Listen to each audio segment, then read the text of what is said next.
Well, folks, today we are going to talk about what in the heck happened to this poor hand. Let's get at it.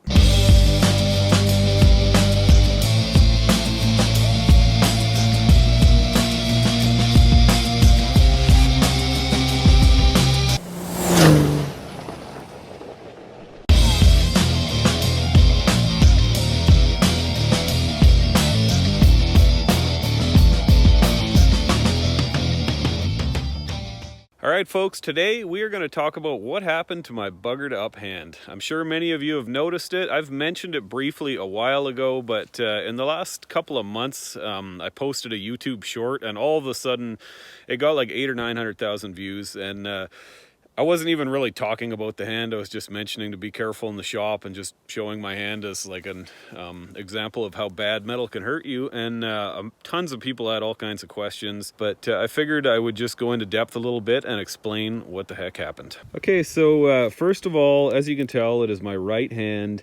My thumb, most of my index finger, and my part of my middle finger were broken off in a chain and sprocket.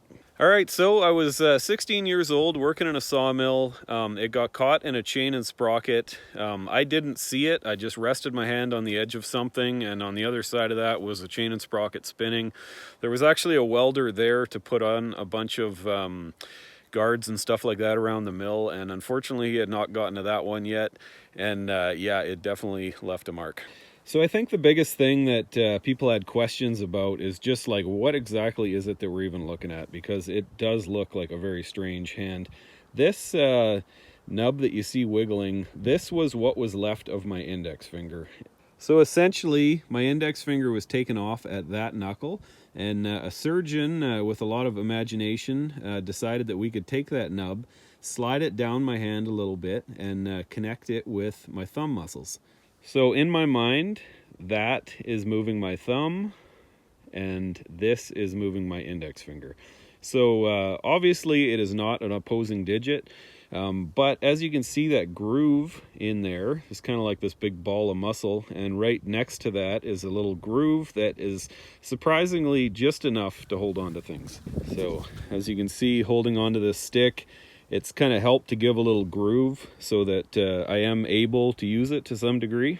So in case you're wondering, I was right-handed before this accident happened and still right-handed.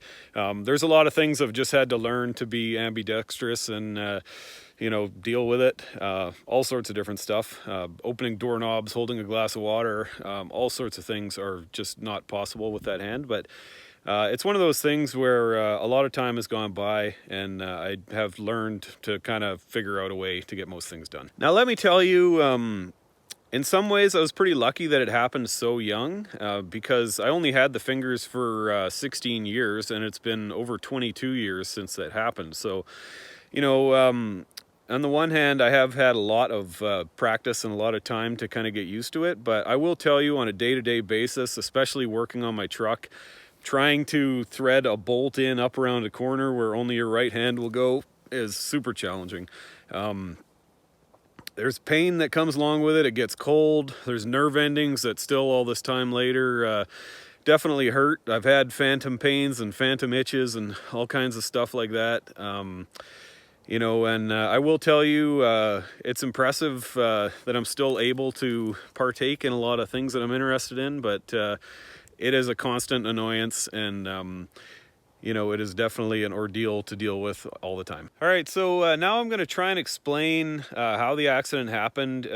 It's really tough because there was a lot of stuff going on around me, but basically I was tailing the edger in a lumber mill, which means I was standing on a platform and my feet were between these big rollers. There was just kind of big rollers everywhere. And below me was a big deck with chains moving along it, and onto that deck there was a couple of places where big slabs of wood could kind of come crashing down, and everything off that deck went into the chipper. So there was also this one conveyor, it's kind of like a V-slot conveyor thing. It's like a little trough. And a lot of the smaller pieces coming off one of the main saws would go along that, and they were having problems with stuff getting caught at the end. So part of my job was to go in there and pull the pieces out. And in order to counteract the issues that they were having, they put a few rollers right on the end of this V-trough conveyor thing. And that was one of the items that, like, they were chain driven, and that was one of the items that the welder was there to fix, and unfortunately I hadn't gotten to. So I rested my hand on the edge of it to reach in and pull these chunks out like I was supposed to, and it just caught. I remember feeling the glove get ripped off my hands. Surprisingly, it didn't hurt at all.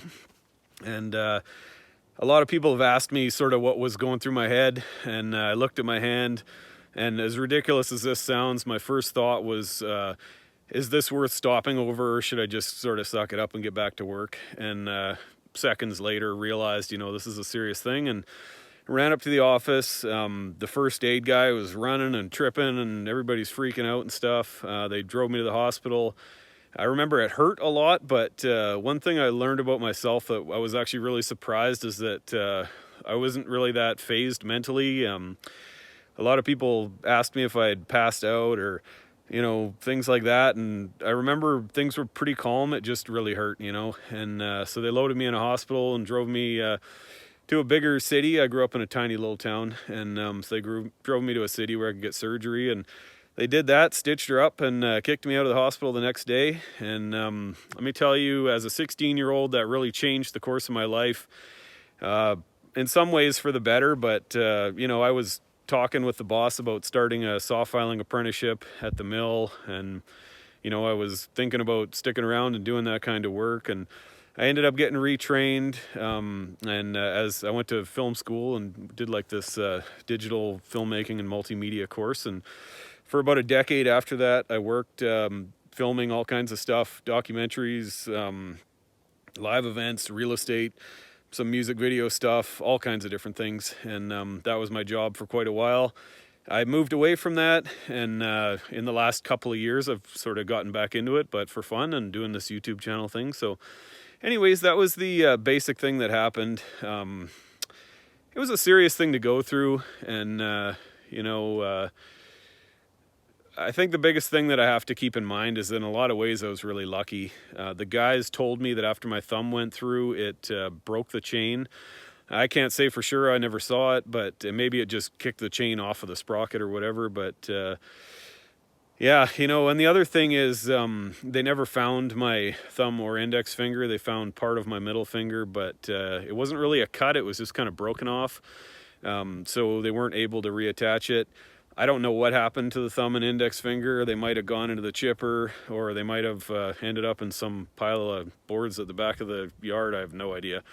But anyways, you know, I was lucky that I still have my hand, or most of it. You know, I was lucky I didn't pass out and maybe go off into the chipper myself.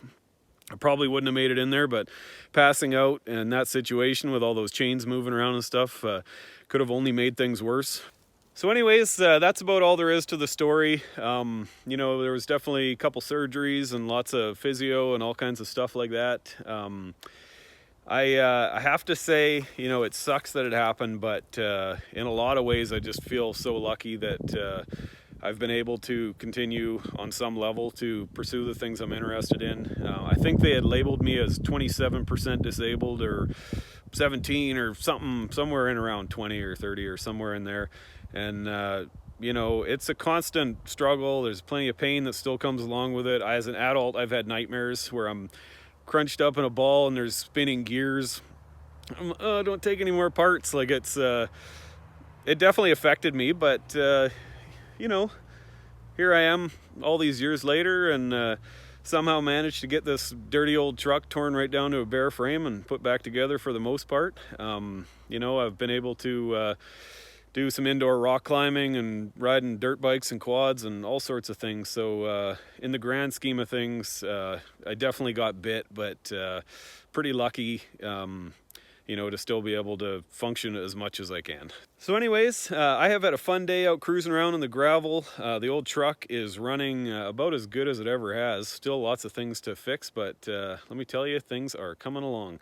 Starting to cool down right now. I think I'm going to load up and head home, but just wanted to kind of run you guys through that and let you know some of the things I've been through and had to deal with as a result of this injury. So anyways, I hope you guys have a good day. Please give me a thumbs up. ring the bell and subscribe, and we will see you on the next one.